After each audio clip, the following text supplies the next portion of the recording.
A Brooklyn officer who was in charge of reviewing use of force cases is fired for using excessive force. Meanwhile, Stein is standing over her, keeping her shoulders pinned back. The police officer strapped me to a chair and held me down, while one large police officer crushed my feet with his boots.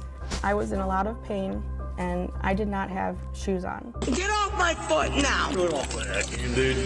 Get off my foot now! In a matter of seconds, this Parma woman went from being a suspect to a potential assault victim. You guys remember this case? The officer who repeatedly punched a woman in the face while she was in a restraint chair. So yes, those were clean blows to her face, a woman. And we had an update. And now there's a second update. Wait till you guys see what happens to this guy. After 18 years with the Brooklyn Police Department, a sergeant with a six-figure salary has now been terminated. Last fall, Brooklyn's mayor fired Sergeant Paul Stein for an incident that happened on September 4th. An internal investigation found he struck a woman 5 times in the face while her hands were cuffed behind her back. Stein's been in the news before. 19 Investigates broke the story about an incident that occurred on April 30th. Juan Wyckoff was driving an I-90, and he says Stein's truck hit his car, then sped off at more than 100 miles an hour. So just like before, this guy's no stranger to trouble. You know, this is not anything brand new. Just like all of you guys already know, with most cops, and I hate to say that, with most cops, their troubled path has been very long before it finally catches up with them. But let's see what caught up with this guy. He literally just tried to run me off the highway and kept going. At the time, Wyckoff didn't know Stein was an off-duty cop on his way to work. Wyckoff grabbed his cell phone and he followed the truck and recorded it driving erratically. When the two arrived at the police station, Wyckoff followed Stein to the employee entrance. That's when surveillance video captured the officer aggressively pushing Wyckoff away and kicking his leg. Or when it's assault on camera, not a crime. It makes no sense, because if I would have defended myself, I wouldn't have been able to talk to nobody. You think you'd be behind bars? If not worse. Wyckoff wanted to press charges, but after police investigated, Stein only received the traffic citation and a written reprimand. That all changed this past September when police arrested a woman on an outstanding warrant for aggravated menacing. The report states she was intoxicated, acting uncooperative and belligerent, so officers cuffed her hands behind her back and decided to place her in a restraint chair. The report says Stein stepped on her feet to stop her from kicking. She said his boots were hurting her, so she told him to get off. When he didn't, the woman spat directly into his face. The report says Stein slapped her left cheek with an open hand, then he punched her left jaw 3 times. When another officer grabbed his right arm, Stein switched hands and struck her with his left fist. The chief wrote, "I believe this incident rises to the level of malfeasance, intentional conduct that is wrong or unlawful." He called the punches excessive and egregious. During Stein's pre-disciplinary hearing, he prepared a statement saying, "My objective was not to harm the subject, but to stop her from spitting at me again." And one thing about being a police officer, it's all about how you articulate what you did, your actions. And as you heard them state, well, I was just trying to get her to not spit on me again. That's always the cover up. Let's transition really quickly. I want to show you something and prove that this is always stated after these cops repeatedly punch a handcuffed or a restrained person in the face several times over. It's always, oh, they spit on me or they may have bit me or something like that.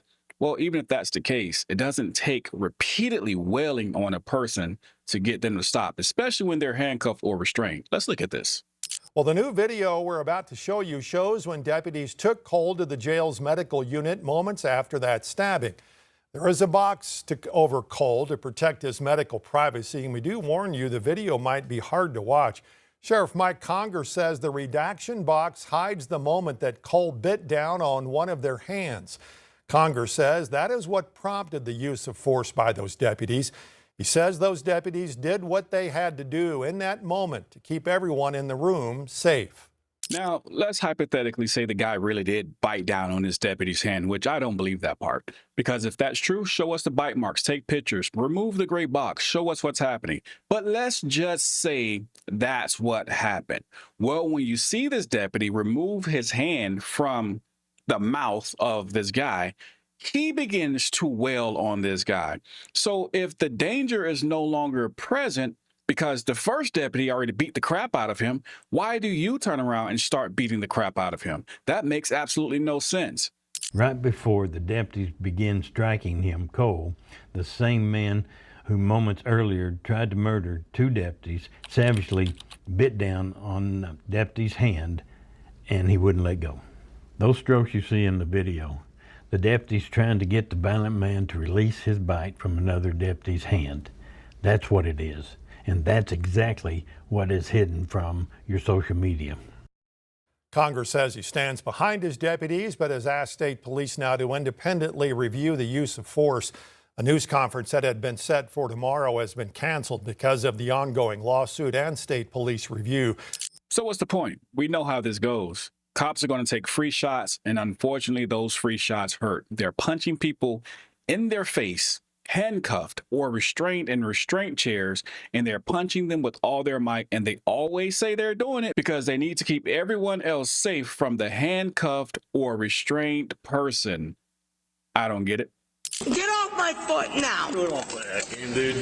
Get off my foot now. In a matter of seconds, this Parma woman went from being a suspect to a potential assault victim.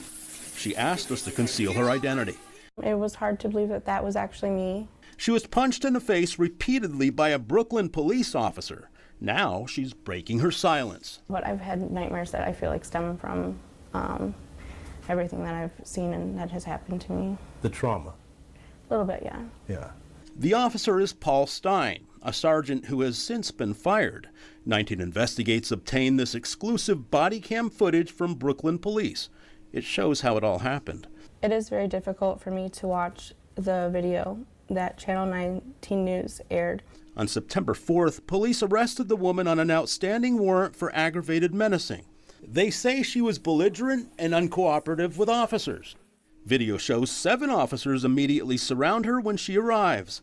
They strap her ankles. So first, let's just focus for a second on her foot that this cop is standing on with those heavy, hard rubber boots.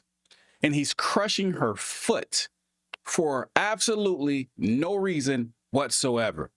He's just being a cop.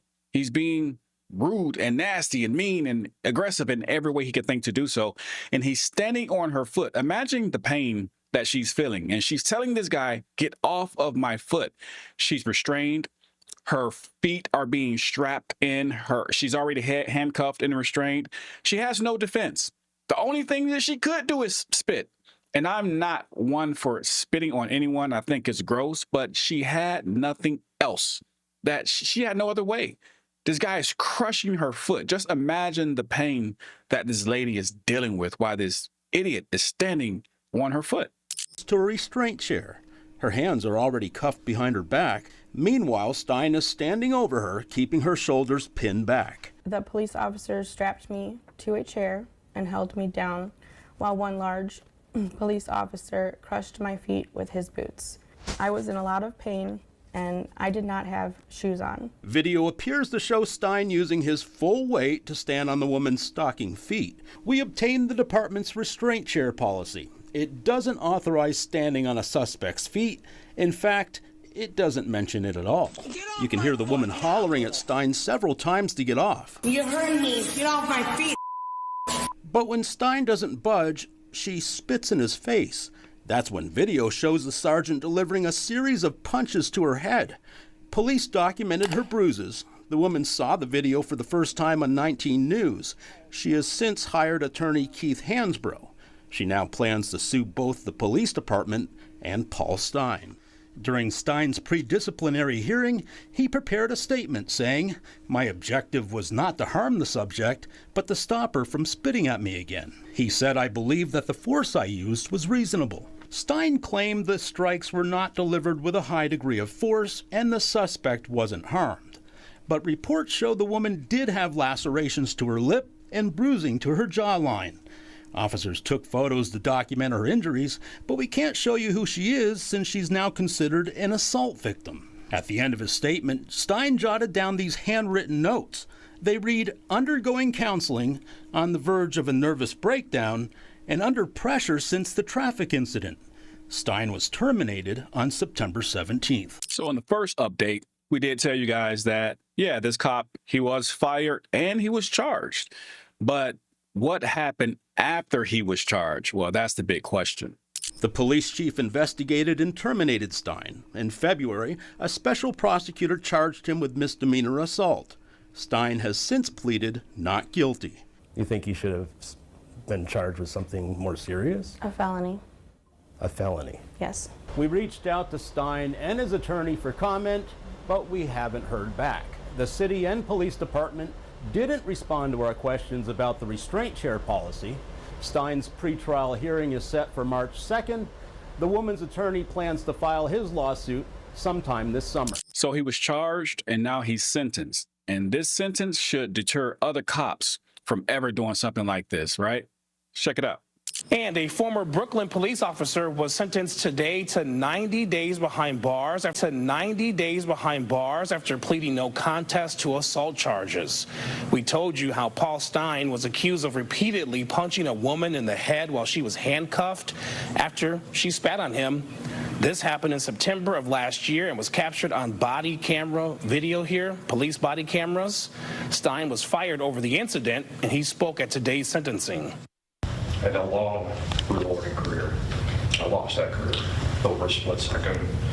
I reacted to a vile act, and I wish I could take it back. I said in videos I previously covered that cops will do something to you for something very undercover, try and, hide it from the camera to get you to react. They may snatch you a certain way, turn your cuffs, knowing that it's going to hurt, to make you have a reaction. And then when you have that reaction, then that gives them all the freedom to attack you. We see it time and time again. This guy is saying that he reacted to a vile act, but in reality, he actually caused it so that he could react. And this is what we see. And the saddest part about this is he only got 90 days. This isn't the only legal trouble that Stein is facing. The News 5 investigators have reported that he's also facing a civil rights lawsuit in Cuyahoga County.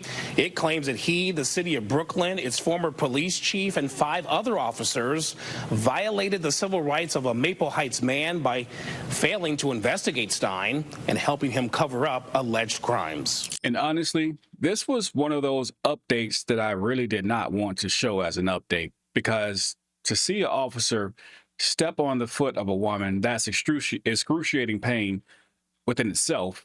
But then because she reacted to him stepping on her foot, he punched her in the face about 5 times, which should have been a felony, but they only charged him with the misdemeanor, which allowed them to only give him 90 days. Like, again, what is that going to deter? Like, what cop is going to look at that and be afraid, oh, the worst I can get is 90 days? I kind of hate the outcome of this update, but this is policing in America. You have to protect yourself and know your rights, because as we see, this system is not going to do it. Protect yourself, know your rights, stay safe. With that being said, we the people, you, signing off.